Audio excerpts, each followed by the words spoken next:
زما عزتمند او نن درته په دې ویډیو کې یو داسې طاقتوره او اثر کوونکې وظیفه بیانوم. دا داسې وظیفه ده چې د دې په کولو سره به فرشتې د ستاسو د غیبو نه مدد کوي. د الله جل شانه په فضل و کرم سره او د دې طاقتورې او عظیم الشان وظیفې په برکت سره به الله جل شانه د ستاسو تمام ناممکنه حاجتونه پوره کړي. په مقاصدو کې، تمناګانو کې او خواهشاتو کې به الله جل شانه تاسو ته کامیابی عطا فرماکي. د غیب نه فرشتې د ستاسو د پاره د رزق بندوبست وکړي. ډېر خلک دا خبره کوي چې یو داسې عمل راته وښایئ، یو داسې وظیفه راته وښایئ چې د غیب نه ورسره زمونږ حاجتونه پوره شي او زمونږ مقاصد ترسره شي، مشکلات او پریشانۍ مو ختم شي او د غیب نه زمونږ د رزق بندوبست وشي. نو دا عظیم الشان وظیفه، دا اثر کوونکې وظیفه چې د الله جل شانه په دوو اسماء مبارکو باندې مشتمل ده، ډېر خاص رازونه او اثرناک رازونه په دې کې پټ پراته دي. لہذا ډېر په اهتمام سره تاسو دا وظیفه وکړئ. زما عزتمندو، که چېرې تاسو ته په ژوند کې یو داسې پریشانی راشي، یو داسې مشکل کې راګیر شئ یا یو داسې حاجت درته راپېښ شي چې هغه ناممکنه تاسو ته په نظر باندې راځي او د هغې د پوره کېدلو څه انتظام نه وي، نو زما عزتمندو چېرته هم په ژوند کې مایوسي ونه کوئ. مایوسه کېدل نه دي پکار، ځکه چې دا ګناه ده. د الله جل شانو په ذات باندې کامل بروسه ساتل پکار دي. د الله جل شانو په ذات باندې کامل یقین ساتل پکار دي، ځکه چې الله جل شانو په خپل بنده باندې ډېر زیات مهربان دی.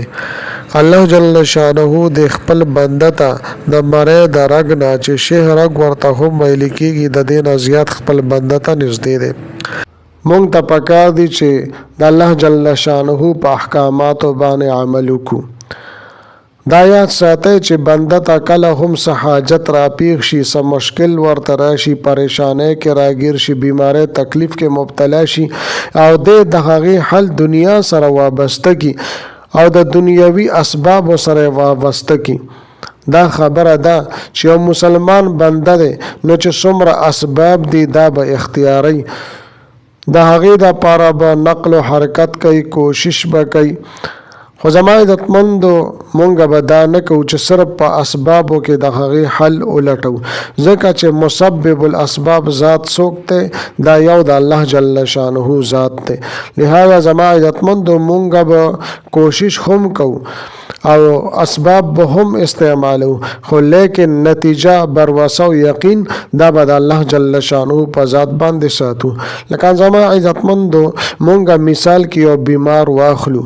نو علاج کول دا سنت طریقه ده. ډاکټر ته بمزو، حکیم ته بمزو، دوايي بمخرو او دې سره به مونږه پرهیز هم کوو، خو دې سره به زمونږ دا یقین وي چې الله جل شانه به ماته شفا راکوي. ځکه چې زما عزتمندو، په دې ټوله دوایۍ کې او ټوله اسبابو کې اثرات اچول دا یو د الله جل شانه ذات کوي. په دوایۍ کې شفا ور اچولو والا دا یو د الله جل شانه ذات دی. چې زمونږ دا یقین وي چې دا ډاکټر به څوکي، دا دوایي به څوکي، که الله جل شانه وغواړي نو ماته به په دې دوایۍ کې شفا واچي او دا به الله جل شانه ماته د شفا ذریعه وګرځوي. زما عزتمندو، دا صرف احتیاطي تدابیر دي او دا یو سنت طریقه ده. دا به مونږه کوو، لیکن چې زمونږ د زړه د عقیده مضبوطه وي چې کریم رب د شفا ورکولو والا ذات دی، الله جل شانه د حاجتونو پوره کولو والا ذات دی، د مشکلات او د پریشانو ختمولو والا او د تکلیفونو د ختمولو والا دا یو ذات د الله جل شانه دی. زما عزتمندو، مونږ به دا کوشش وکړو او حربې به هر رنګ استعمالو، اسباب به استعمالو، لیکن نتیجه به مونږ په الله جل شانه باندې پریزو. به هر حال زما عزتمندو، مونږ ته پکار دي چې په هر حالت کې مونږ الله جل شانه طرف ته متوجه کیږو، او که مونږ نه متوجه کیږو زما عزتمندو او د دې نه علاوه مونږ بیا عبادتونه کوو نو الله جل شانه دې معافیو کې زمونږ عبادت دا بس عبادت وي لکه مثال په تور باندې موز واخله زما عزتمندو مونږ موز داسې طریقې سره کوو چې زر زر تینا ځان خلاصو او زمونږ رکوع او سجده مغه برابر نوي نه زمونږ هغه تلاوت او تلفظ زمونږ برابر وي نو ورکه خشوع زو هغه زمونږ برابر وي زما عزتمندو چې مونږ موس په عجزه سره ونکړی شو نو بیا ته سوچ وکړه دا رنګ زما عزتمندو د قران شریف تلاوت چې دا ټولو کې اهم عبادت ته مونږ د قران شریف تلاوت نکو نو بیا کومه دعاګانې وغوړو هغه به نه قبليږي کچره مونږ وظایف کوو پاغي باندې بکار نکېږي نو ډېر رونه خويند بیا میسجو کې چې مفتی صاحب زمونږ وظیفه کار نه کوي زمونږ هغه دعا قبول نشوه نو زما عزتمندو زمونږ دعاګانې بس قبول شي چې زمونږ عبادت صحیح طریقې سره غنوي دا رنګ مونږ په ګناهونو کې لت پت یو په ګناهونو کې اخته یو نو څنګه به الله جل شانه په مونږ باندې خپل رحم او کرم او فضل وکړي زما عزتمندو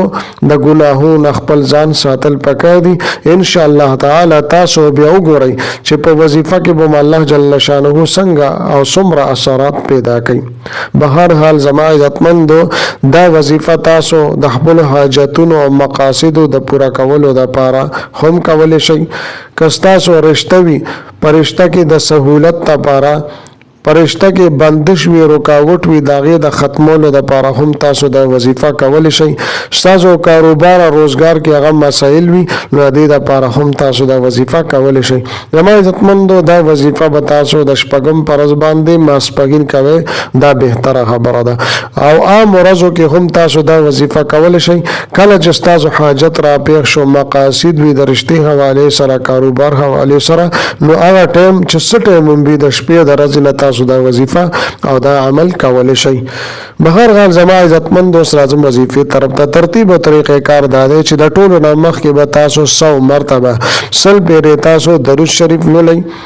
چې کوم درود شریف تاسو ته آسان وي هغه تاسو ولولئ صلی الله علی محمد یا صلی الله علیه وسلم